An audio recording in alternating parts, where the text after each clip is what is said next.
this video, you'll learn everything you need to know about lead generation for local service businesses in 2026. What's coming up in this video is tracking and data integrity, how the numbers may be lying to you, the unit economics of what a lead is actually allowed to cost you, offer design, the full Google Ads account structure that we run across service-based businesses all around Australia, landing pages, and call handling and tracking as well, and a diagnostic framework for when leads dry up. So who is this video for? This video is designed for a two-person crew spending as little as $1,500 per month, all the way up to company sizes of 80 technicians spending $150,000 a month on their Google advertising. So the same framework, different numbers, and we're going to go right into it. And I'm not going to be giving you generic tips like set your CPA to $60.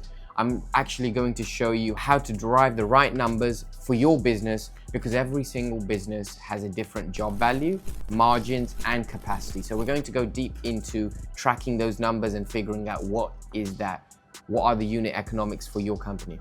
Before we start, if you run a local service business like a plumbing, electrical, cleaning, legal, or healthcare, head to soudco.com and I will run everything in this video against your actual business for free. And if that's not for you, if you're not spending more than $3,000, this video is going to give you everything you need to do to improve your advertising and marketing. So don't forget to subscribe for more content coming up soon.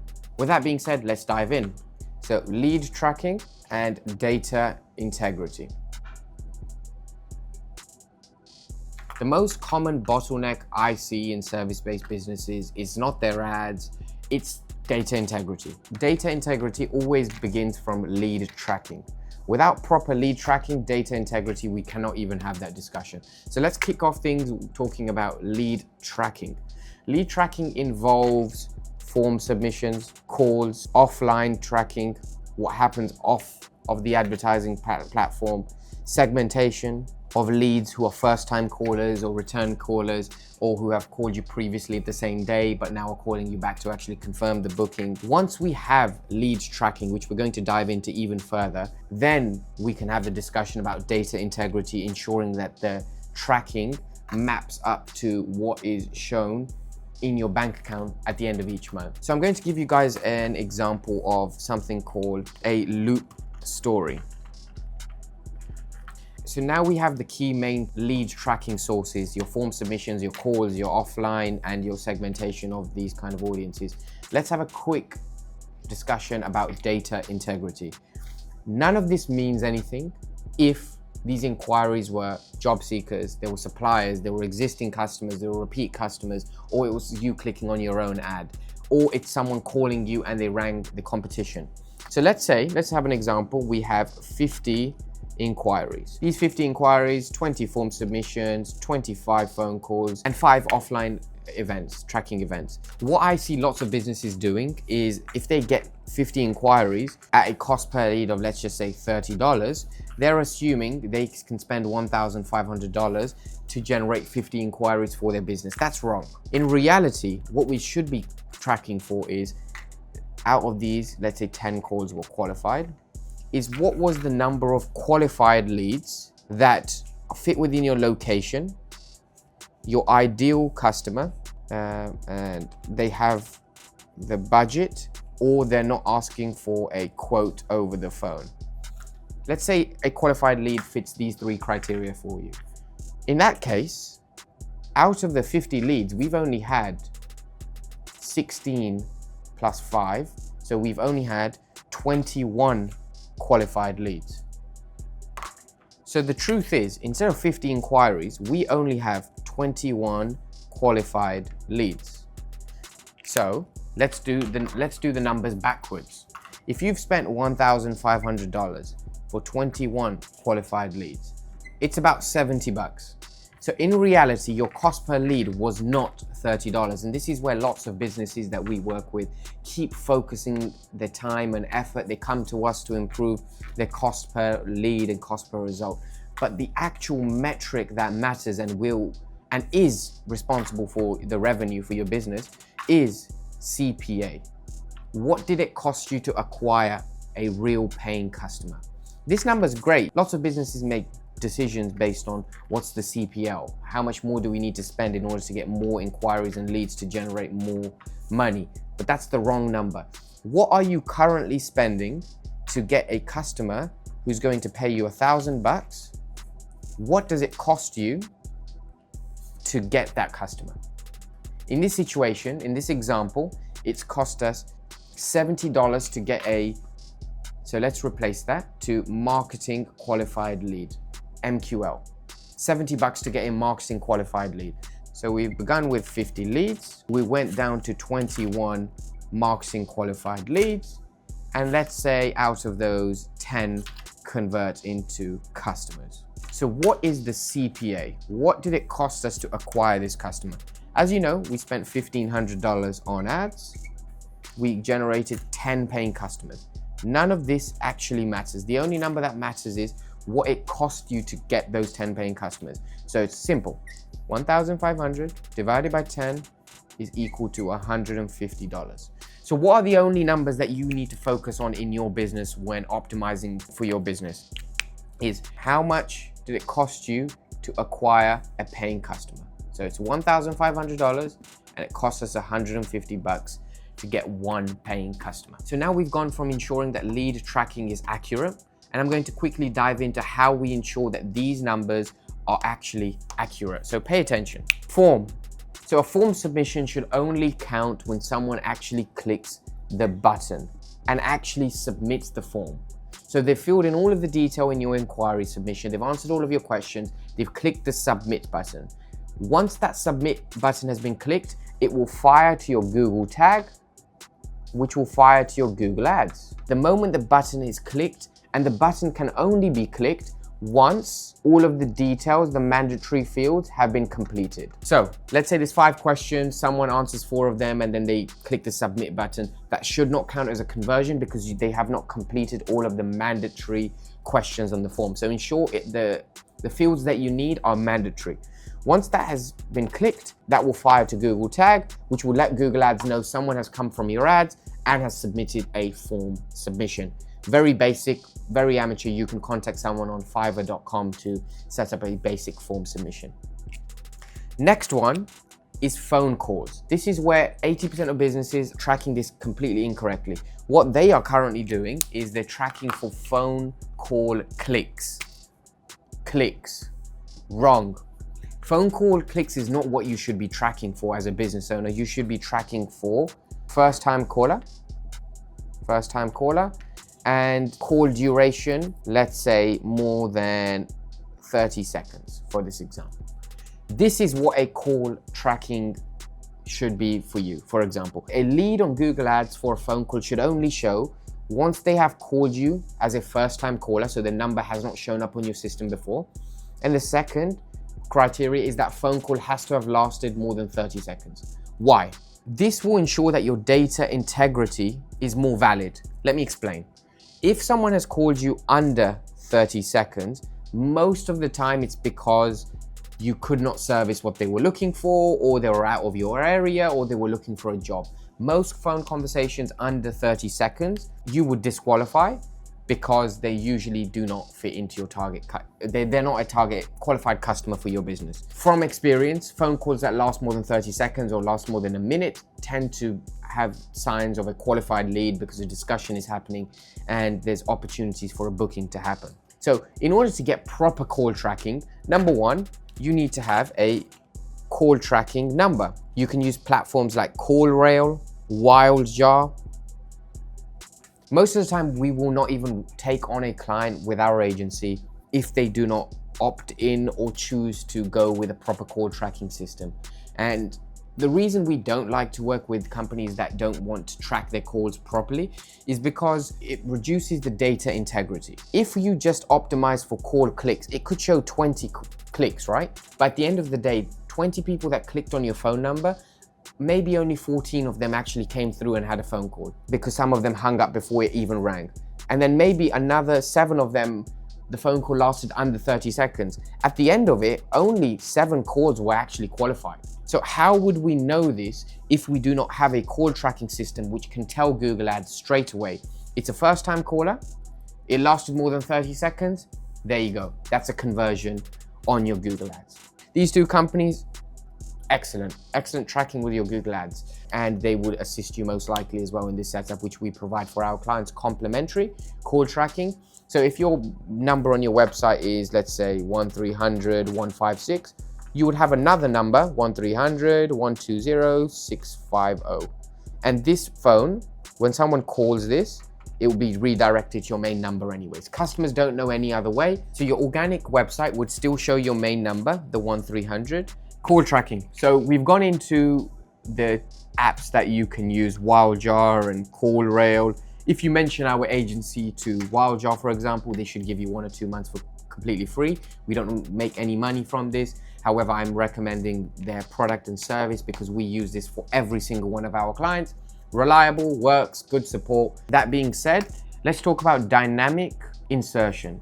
Dynamic insertion is you have your website. So your website, and let's say for this example, you have the same website that you're using for your Google Ads, maybe new landing pages, but it's the same website as the organic. So this is organic for your SEO.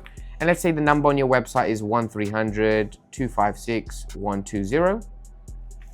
Dynamic insertion is in your Google Ads campaign, xyz.com/UTM parameters. All of your UTM parameters will come up. For example, saying that's a Google campaign, it's a CPC, the campaign ID, all of that information will be shown as your UTM parameters. Dynamic insertion is all about replacing this phone number on your website when the customer has come from a Google Ads campaign. So if the customer has come from a Google Ads campaign, this phone number on your website needs to be replaced with another number, and this number is only linked to your Google Ads. So if someone calls this number, this does not show on Google Ads. However, if someone calls this number, this counts as a conversion event inside of your Google Ads campaign, because this is related and only shows when someone has clicked on your website through a Google Ads campaign. So this is proof, more proof on why you should have a separate call tracking number. One, ideally for our larger clients, we recommend to have an organic number for the main website, a Google Ads number, a Google Business Profile number, so a phone number which is just specifically shown on your Google Business Profile, so you can track organic versus your website versus your Google Business Profile. Yes, you can do this on Google Analytics, but call tracking system lets you dive much deeper into it, like we discussed before. 30-second calls, first time caller, lets you do this much more efficiently across your accounts. Other clients would also have call tracking numbers, one for every suburb, and potentially their services, for our mega clients, spending at least $1 million a month in their Google advertising, we would even recommend them to have a new phone number per Google Ad account. Every service-based business never grows evenly.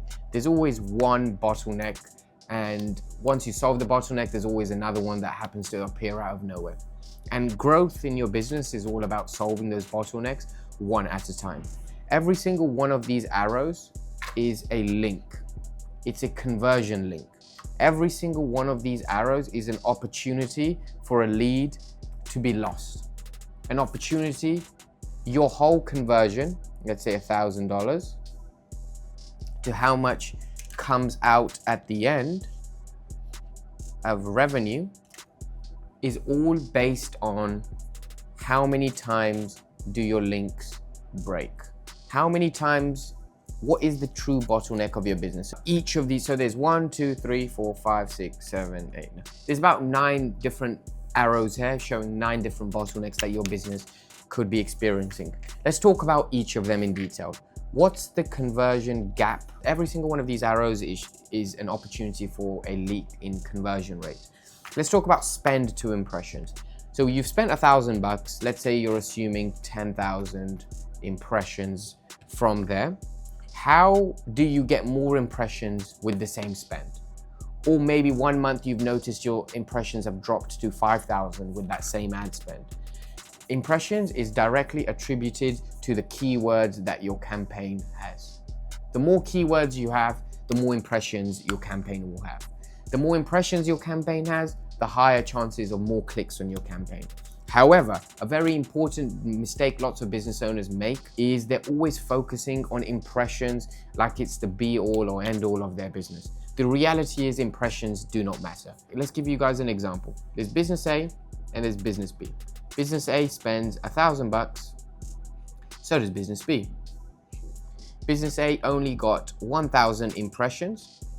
Business B had 10,000 impressions. I think you see where this is going. 1,000 impressions lent to 100 clicks at a 10% click-through rate. This one at the same 10% click-through rate landed 1,000. And the second business, because they were running a more broad campaign with more broad match keywords, they only generated 100 clicks from those 10,000 impressions. At face value, you might think, okay, it's good, we got more eyeballs on our product because that had 10,000 impressions. Wrong. These 100 clicks came through at a 1% conversion rate of impression to click, whereas these came through at a 10% impression to click-through rate. The difference is an inquiry from business A is much more inclined to actually use your services because at a 10% click-through rate, they found what they were looking for. Whereas at a 1% click-through rate from impression for business B, you got lucky. You probably ran a PMAX campaign or a discovery campaign or a broad campaign of any sorts which generated you lots of impressions and a certain percentage actually came through and clicked. You got lucky. At the end of the day, I would always, every day of the week, if I was running a business, would rather more focused impressions, which leads to more focused clicks. And let's assume a 30% conversion rate on the landing page from click to lead form or click to phone call, we're generating 30 paying customers. Whereas from these 100 clicks, I would be surprised if this was more than 10%, 10 customers. A 3x of customers only because those impressions that your business was generating was from a more targeted and exact match approach where exactly what you service is exactly what they searched for and exactly what they found. So we've spoken about impressions to clicks. Let's talk about how clicks turn into leads. If you've had 100 clicks on your ads and only 5 of them turned into leads, you have a 5% conversion rate.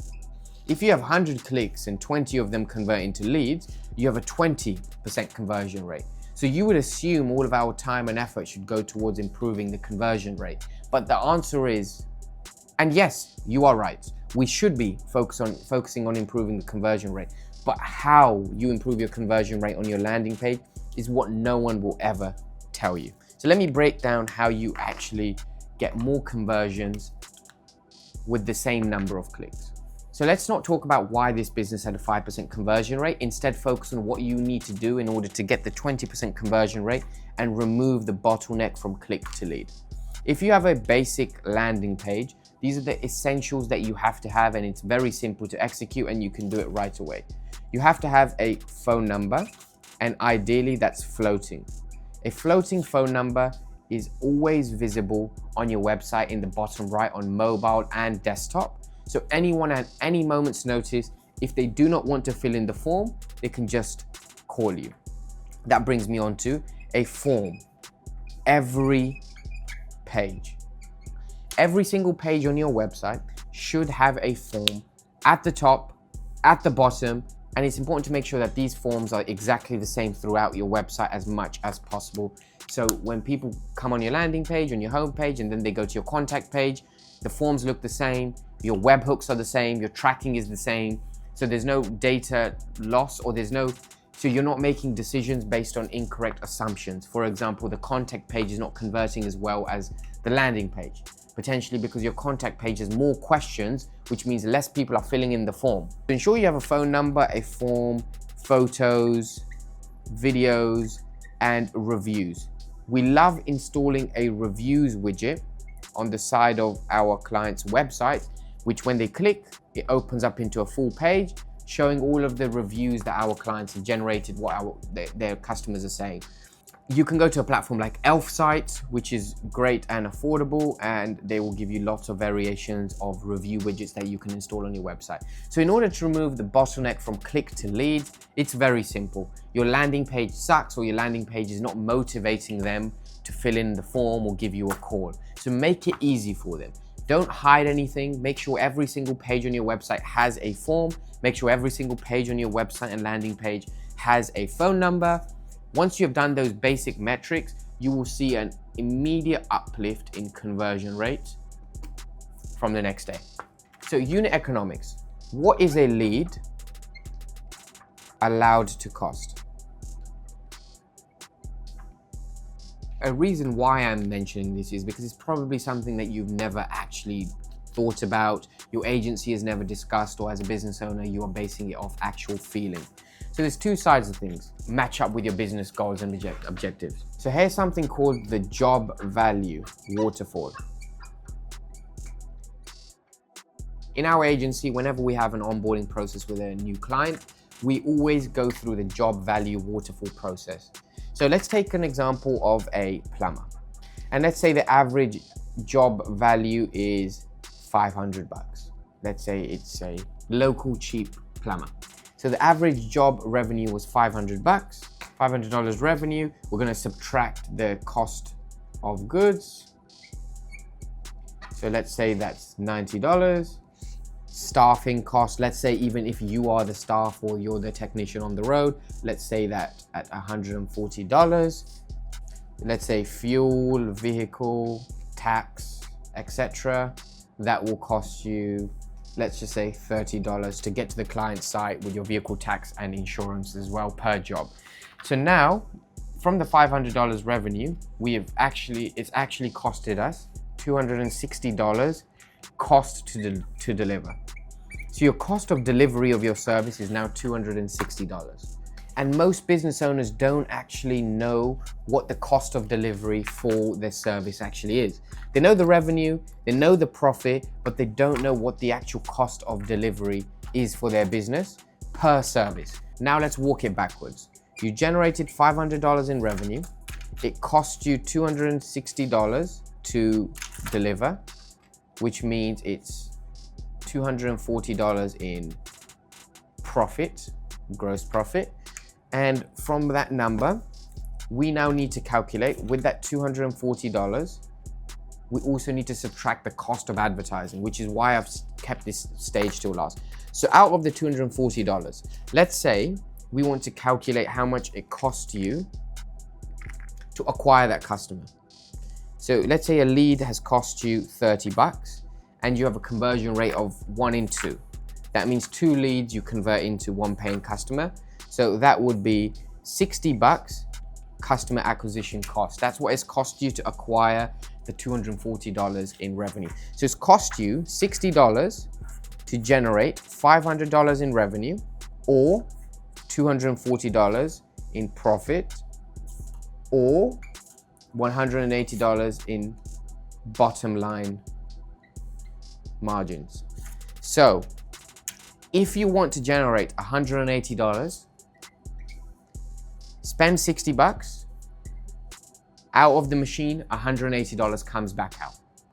This is what you need to be calculating your business under. Let's say next month you have a marketing budget of $12,000 and it's costing you $60 to get 1 paying customer with an average job value of 500 bucks. That means 200 customers. We can safely assume and predict, breaking down the numbers. From the 200 customers, average job value is 500. So you're able to make $100,000 in revenue. So from that $12,000 in ad spend, you've been able to generate $100,000 of revenue. However, we need to be tracking what's the margin or what's the bottom line that your business is able to be left with. So we previously worked out every 60 bucks leaves you 180. So that means instead we need to do 200 multiplied by 180. This is your marketing efficiency. At the end of the day, from your $12,000 in marketing ad spend, after all of your expenses from your staffing, your advertising, you've been able to calculate that you've been able to generate $36,000 in profit from your ad spend of $12,000, which is a 3x ROI after all expenses, after all time wasting inquiries, after all of that. This business is a business that I would want to own. I know every month I can put in $12,000 and generate $36,000 in profit every single month, assuming the average job value is $500. And how do we get to an average job value of $500? We're going to add up, which is a very basic activity, all of the revenue from all of your jobs that you have done in the last 30 days and divide it by the number of jobs that you have. So in this example, this is $2,000 divided by 3. So we're expecting an average job value of about $650 per job. So add up in the last month how many jobs you have done, the total revenue that your business has generated, divide it by the number of occurrences of the jobs, the volume of the jobs, and you'll work out your average job value. And then we're going to do this activity to work out how much it costs you to generate how much in profit. So if you're thinking to yourself, hey, I want to generate an additional $100,000 in profit every single month, we can safely calculate from this one example of $500 in revenue that it's going to cost you 3 times this. So because it's 36K, let's say 3,000, it will cost you $36,000 to make $100,000 of profit for your business. That's the cost after your marketing spend, after your advertising spend that we went through earlier. So if you want to make an extra $100,000 a month, work through this backwards, calculate your average order customer value, how much it costs you to acquire a customer, and how much net profit you are able to generate from that paying customer. And then with that number, calculate how much you need to spend in order to achieve those profit margins. Over a longer period of time, month 1, month 2, month 3, your numbers will become more clean, they'll become more stable, and you'll be able to work out an average of what the return on investment is for your net margins at the bottom line. A lot of businesses think they have a problem with their ads or their landing page, etc. But the reality is they have a problem with their offer. And you might be thinking, hey, look, we're a service-based business. We're not an e-com business. We don't have to have an offer like 25% off or buy one, get one free, or get a subscription model for discount pricing. However, even as a service-based business, you do have to prioritize your offer. So let's go with an example of a solar panel cleaning company. Let's say they offer roof cleaning. These are the 2 main offerings for this example, solar and roof cleaning. You might ask, what would be an offer that is suitable for a solar panel cleaning company? And the answer is, it all depends on what kind of customer you're looking to attract. Are you looking to attract a bad customer who's comparing on price, who thinks it's a commoditized service? So they think they can call up company A and company B and just get a price over the phone to see who has the cheapest price and then go with them. Or the other option is we go for a good customer who is looking to understand, number one, if you can service them. When someone calls you up your business and asks if you can service their specific model, they want to use your service, but they just want that assurance and that certainty that you can service their type of roof or their type of solar. Another example of a good kind of customer would be one that asks about the efficiency. For example, efficiency improvements after a solar clean, because they are an educated customer. They want to ensure that you, as the solar cleaning company, understands these metrics. You can provide them with a value or a figure in terms of efficiency improvement based on their current state now and how it could improve with solar cleaning. So what would an example of one offer be? For example, free quote. A very standard, you offer your customers a free on-site quote anywhere within your radius. So for example, you could say 30 kilometers from this pinpoint, for example. Second offer, which you could offer to your clients, is find out improvements in solar efficiency for free. And what you could do with this is have an excellent offer. For example, on your website, let's say you are a modern company and you have the technical skills to develop something like this, especially with the AI advancements that we have. If you're a solar company, this is what I would do.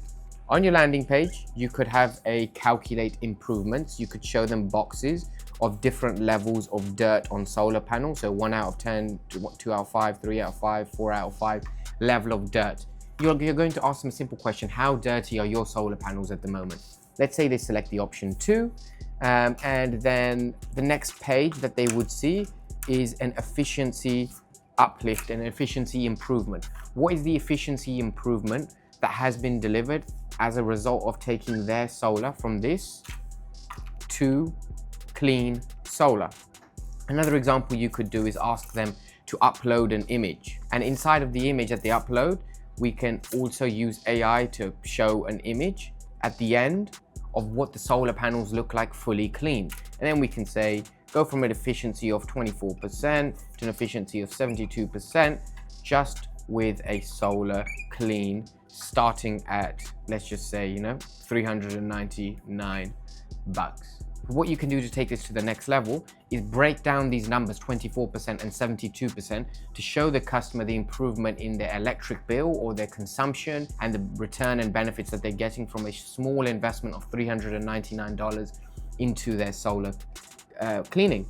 So now the conversation has shifted, rather than just getting the solar clean, is if you do not get your solar cleaned, you are missing out on 48% efficiency just because of $399. Solar people have already done the investment. They either pay monthly or they've done the lump sum upfront payment for their solar. So they have invested, they have the money. And by having this great offer of $399 to make an improvement from 24 to 72% efficiency in your solar, it is a grandfather offer which people cannot miss. If you could represent and show to them that this is worth, let's say, $200 in additional savings every single month just by getting their solar panels clean, now that $399 investment to get the solar panels looks much more affordable. It looks as though spend how much I would have lost in 2 months and now more efficient for the rest of the year. So when constructing your website, your landing pages, your Google ads, think of it from the perspective of the customer. How do you get them to pay you more and they perceive it as them getting a lot more, and it sounds as though it's a deal? And it would be silly for them not to take your offer at $399 with the savings of $200 per day. I'd also like to remind you that an offer is not a discount. So people always think of an offer as save $20, save $50, save something on this. No, an offer is something that you can access through our company, and it's a service that we provide.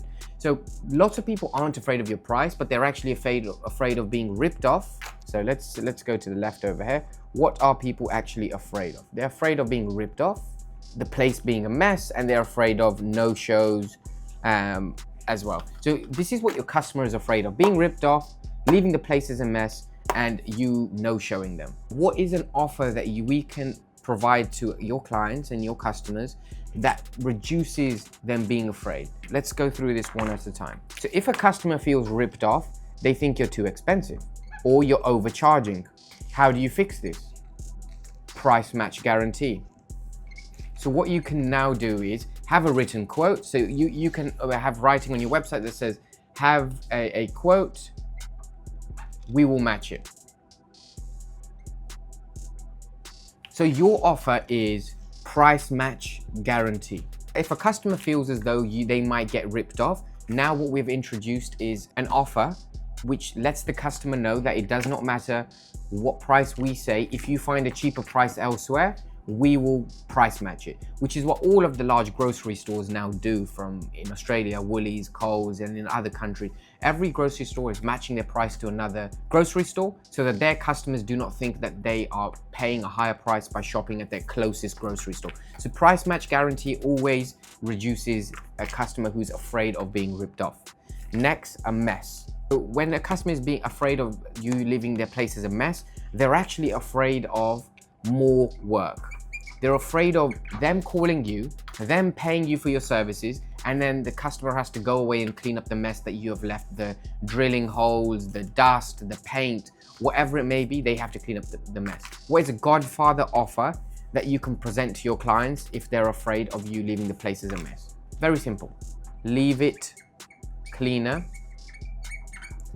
than when we came. So the guarantee is now We will leave your place cleaner than when we arrive to your property. We take before versus after pictures to prove this to the customer. What we can do is on our website, on our landing page, show how we entered the property, fixed the issue, and left it cleaner than when we found it. Of course, this does mean you would have to have equipment like vacuums or portable vacuums or cleaning solvents, etc. Yes, but this has now removed the customer's concern of them thinking that you are going to leave their place a mess. Next, no-show. This is probably one of the most important apprehensions a customer has before contacting any company, even if it's a repeat customer or a first-time customer, is no-show. What happens if they do not turn up? What is the customer actually feeling? No fix, waited, and no solution. That's what the customer feels, that they have waited for someone to turn up to the property at 2 p.m. and no one turned up. That's what they're afraid of. And they're afraid that the same things that were breaking in the morning, let's say their dishwasher is broken, at 4 p.m. when the technician was meant to arrive, they didn't arrive. Now they are not able to wash their dishes in time for dinner. That's what they're scared of. Let's say we're running an advert for a dishwasher repair. The customer wants to be sure that you will turn up at 4 p.m. These are a few of the things that you can do. Number one, updates. Send them SMS or email updates. Number two, live tracking. So if your company has the facilities for this or you have technical abilities, a live tracking app where the customer gets a link and they're able to track the technician's estimated arrival time, when they're on the way, where exactly they are on the map, and they can track them around the city as they are on stop number 1, stop number 2, etc. You're 3 stops away. For example, courier companies are great at letting their customers know you stop number 3 away, estimated time approximately 10 minutes. So the customer knows what to expect. They can go and do their laundry whilst they're waiting for the dishwasher repair to happen at 4 p.m. During this period, there is less stress in the customer's mind, which always means when the technician turns up to the property, they're much more happier, they're much more excited, and which means a smoother and fun interaction. Rather than if the technician arrived late, the customer would be stressed and not happy about technician arriving late. So another way to fix a dishwasher repair at 4 p.m, we could say on time arrival or call out fee is waived. So what we're now saying is, let's say this customer's charged a $49 call out fee for a dishwasher repair at 4 p.m. because it was a same day call out.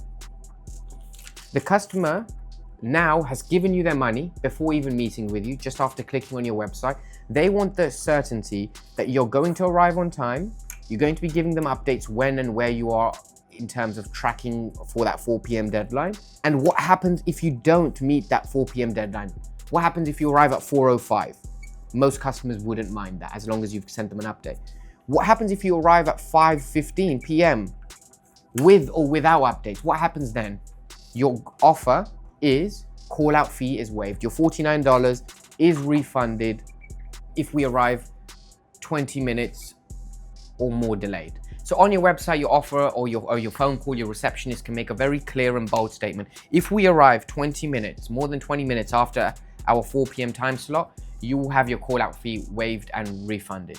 What does that now tell the customer? You're probably going to arrive on time because they know you don't want to lose out on that money, and you're going to meet every single expectation from that point onwards. Whatever you do say as a company, you're going to deliver on those promises. So if you said 100% will be able to get the new part for you by next Tuesday, they have the confidence because you had that $49 call out fee that in the future, if you say a part is going to arrive next week Tuesday, it will arrive on Tuesday the same way you arrived on time. So having a grandfather offer, for example, saying if the part doesn't arrive on Tuesday, we'll take off 20% of the part's cost, or we'll take 10% off the labor cost.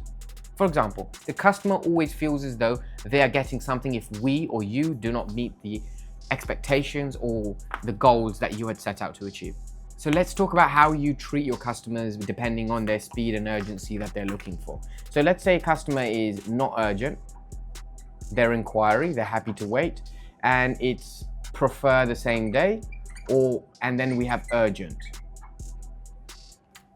So a not urgent customer is someone who says, For example, our washing machine is loud.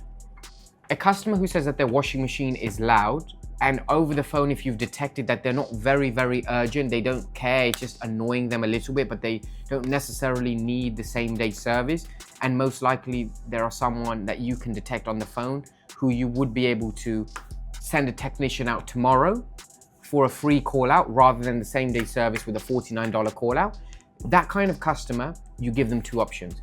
Hey dear John, your washing machine's making a loud noise. What we can do is get our technicians out to your property tomorrow for a $0 call out fee. So let's say tomorrow is $0.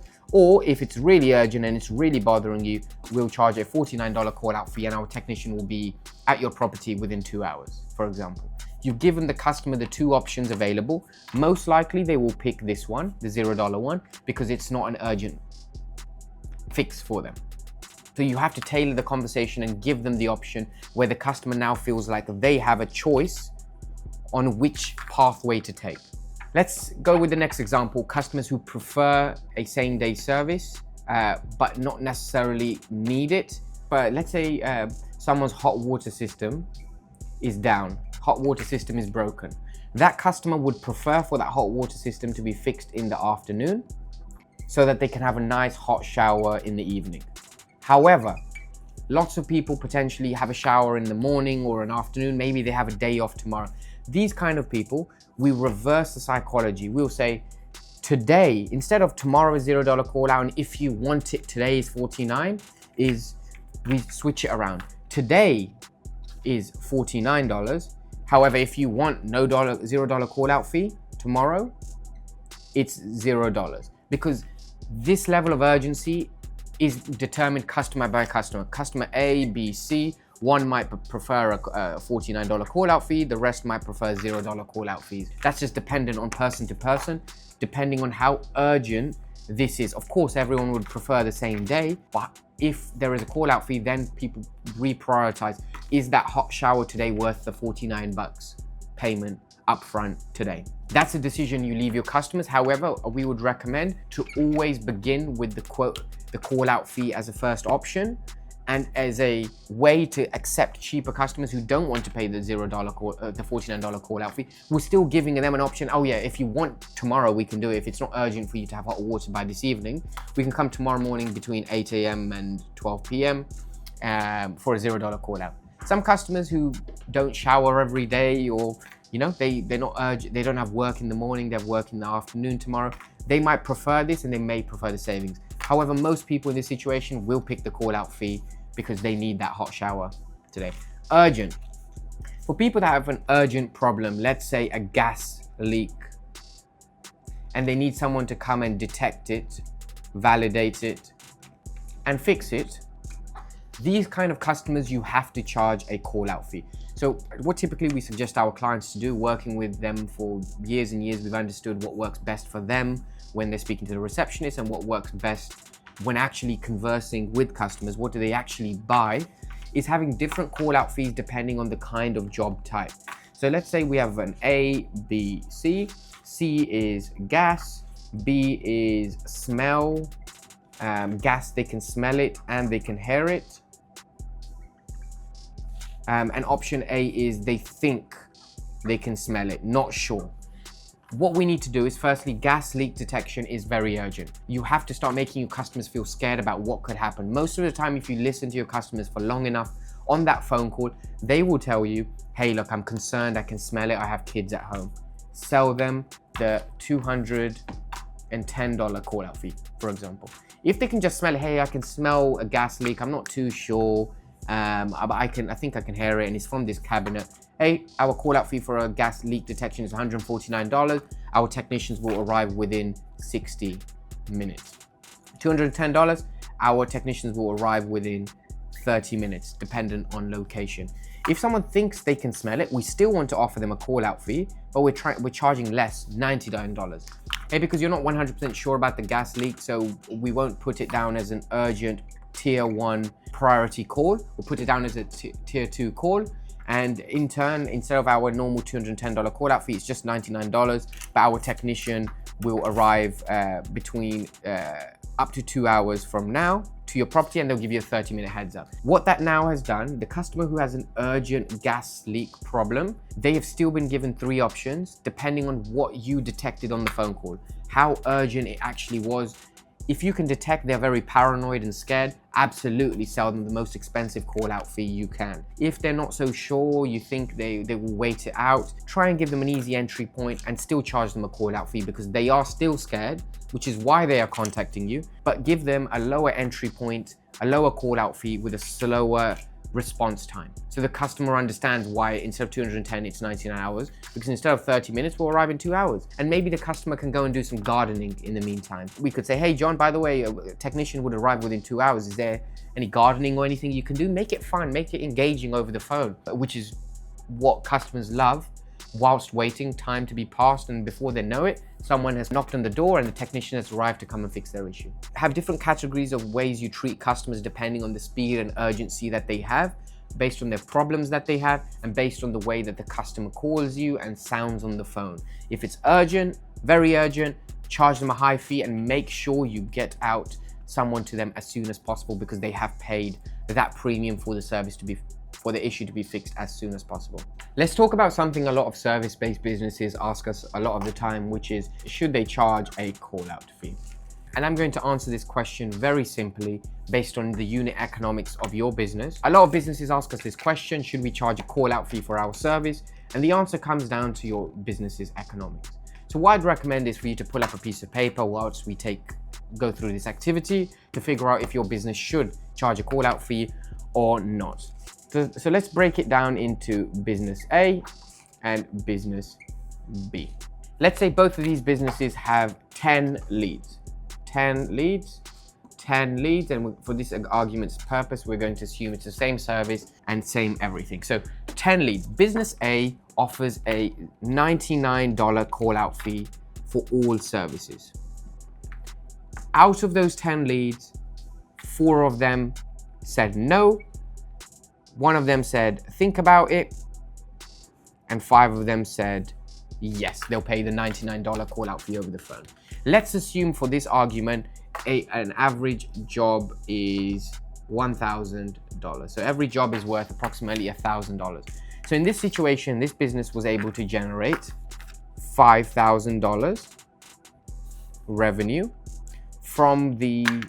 so this business was able to generate $5,000 in revenue from the jobs, and they were able to generate an additional $495 in call out fees.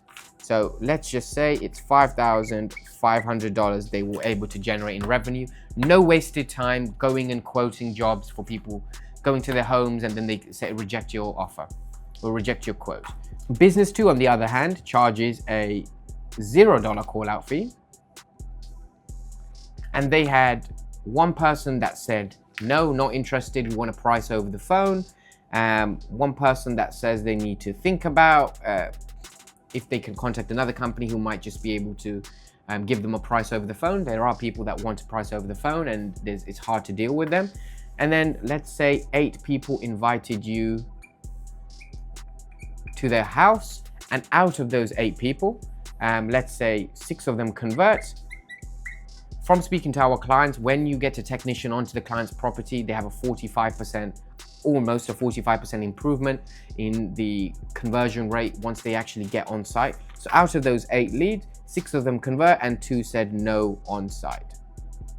So what are the economics at the end of the day? The 6 converted, we have 6,000 in revenue, and we have $0 in call out. This business has generated $6,000 in revenue. On paper, it might look as though business B is doing much better because of their $500 in difference in revenue. However, this might be the best situation for you if you can calculate those 2 people that you visited on site. What was the cost for you to go and visit them? The fuel, the time.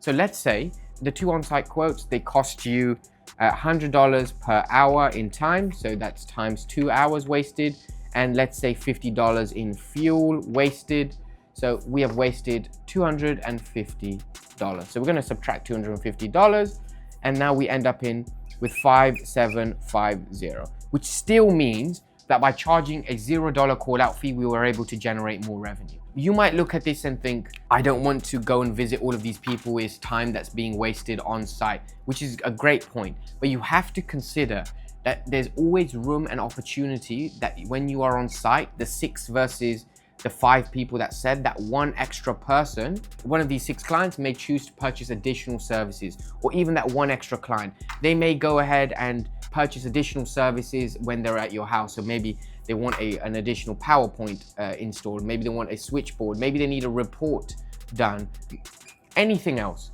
By giving yourself more opportunities to be at the client's house and property, you're giving yourself more opportunities to actually increase this 5,750.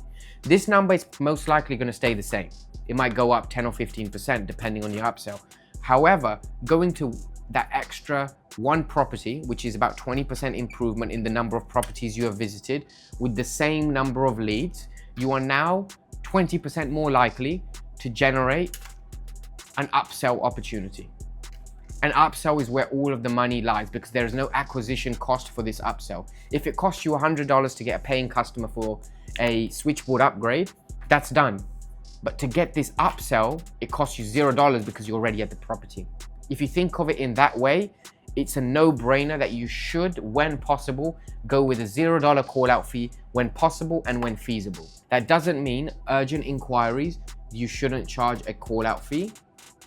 For urgent calls, you should still charge a call-out fee because that's what's expected and they want someone to arrive in your property within 30 minutes. E-com businesses are great at bundling and grouping products and ranges together to upsell and improve the average order value and lifetime value of a customer. However, service businesses often forget that bundling can often improve your marketing efficiency rather than just increasing your ad spend. So what is bundling? Bundling is combining product A, that is your main offer, with product D, which is a different product that does not have a high ticket value. So let's say offer A is $2,000 for a switchboard upgrade. Offer B is a smoke alarm test. This is worth, let's just say, $149. Bundling is selling 2 services together when the customer only had an intention of buying one. So this customer only has an intention of purchasing a switchboard upgrade for $2,000.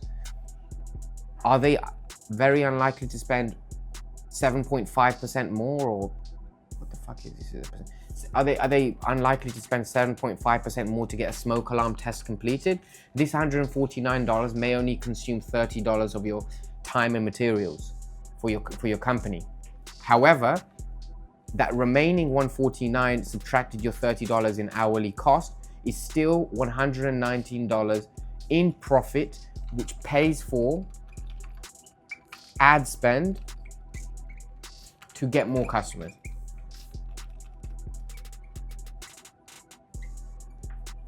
Which means when you're at the property or on your landing page, let's say they're on the switchboard landing page, what I would do in this situation, we know that they're already searching for a switchboard upgrade, for example. We can say free smoke alarm